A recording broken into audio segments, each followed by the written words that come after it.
রবিবার 11 মে বিকেলে M circus এলাকায় হাজীগঞ্জ ইজি বাইক চালক ঐক্য পরিষদ নামে অটোরিকশা শৃঙ্খলা রক্ষায় নবগঠিত কমিটি উদ্বোধন করা হয়েছে।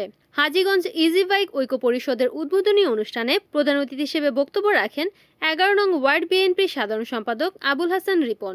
এ সময় আরও উপস্থিত ছিলেন 11 নং ওয়ার্ড বিএনপি নেতা ইমন ও টুলু প্রমুখ।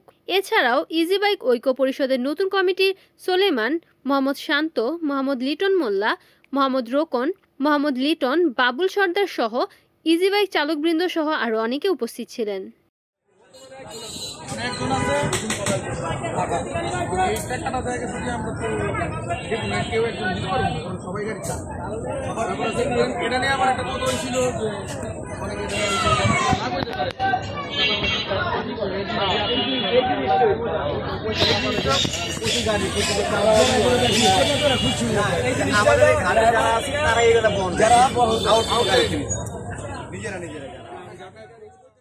রিপোর্ট করেছেন সুমন ইসলাম, এনএন টিভি, নারায়ণগঞ্জ।